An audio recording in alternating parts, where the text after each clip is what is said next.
Today, we have an inspiring guest who embodies the spirit of educational transformation, where her journey is nothing short of remarkable.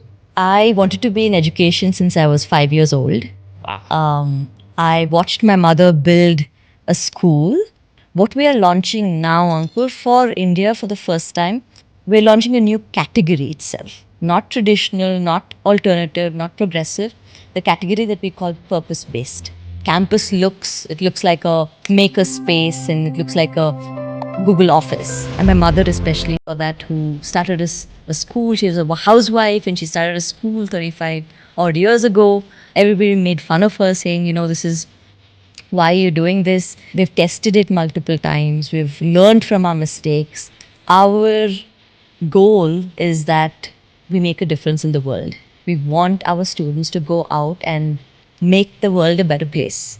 The word Aikya is a Sanskrit word that means to be unique, but also to be together. For parents, it's about trust and look at the credibility of the organization, talk to other parents, talk to the children, see their work. Keep pushing the boundaries of education and creating spaces that inspire learning and growth.